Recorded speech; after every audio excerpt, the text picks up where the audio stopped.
everybody, this is Angela Savage, the daughter of IndyCar driver Swede Savage. It's time to watch stories from motorsports. My buddy, Doug Kenny, loves to share the journey of people in racing, and he is an amazing dude. Drivers, owners, fans, and team members, watch the SFM podcast. Hey everybody, this is Doug Kenny from Stories from Motorsports. I'd like to thank my buddy Josh Mabe for the YouTube work he did years ago that inspired me to create this platform. I'd like to thank my buddy Victor Sifton for convincing me to get back into it after my hiatus from 2017 to 2019. I have a very special treat for you all today with an amazing journey from an amazing racing figure. Drivers, start your engines.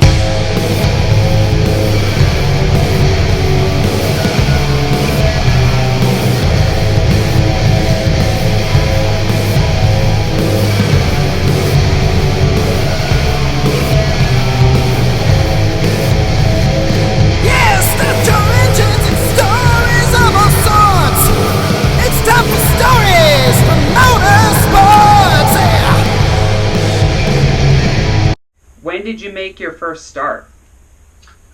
My first go-kart race, I was probably 8 or 9 years old, back at East Bay when they used to have a go-kart track.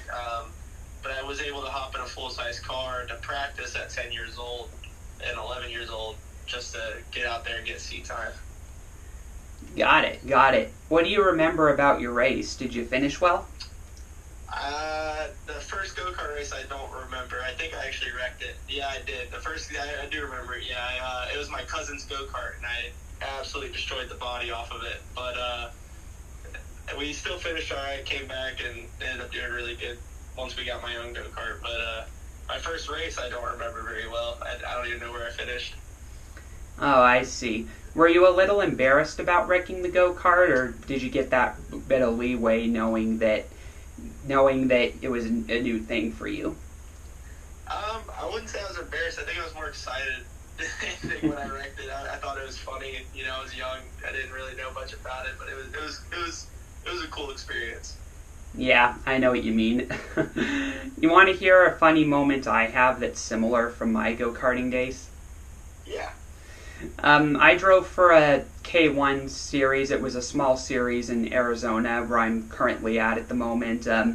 Raced there in my teens, and I think if I remember correctly, it was my fourth race I ever ran. It was 2012, I think, and I was driving for a new team owner in a race, and the race got going, and I was given instructions before the race that I had to brake appropriately based on the turns and the loops, around the road course. And I was not experienced with braking yet, and so by lap 3 into the 100 lap race, I think it was, I asked my spotter if I was braking right, and he said to me, no, I need you to, and then I heard a static silence in my radio, followed by all at once.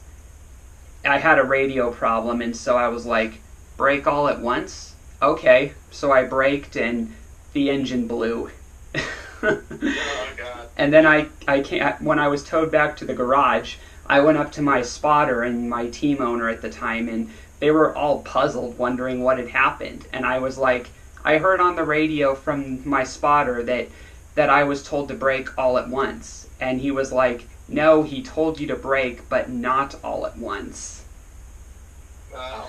Got a little backwards. It was because of that pause in between brake and then all at once. That's funny. You had a misunderstanding there. Yeah, luckily cooler heads prevailed later, but I think they were mad for an hour. But yeah, it is what it is, that's racing. Yeah, it happens. Mistakes happen. Yeah. Did your family have fear of you risking your life driving a race car when you began, or no?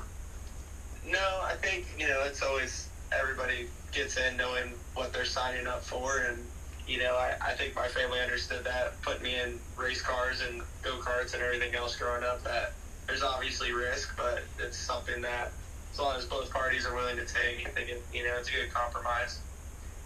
Got it. Hey everybody, I hope you enjoyed today's video.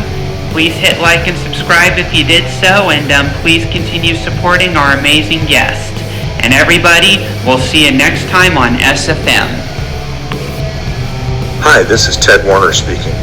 While the checkered flag is waved for this program, stay tuned for next week for the next episode of SFM.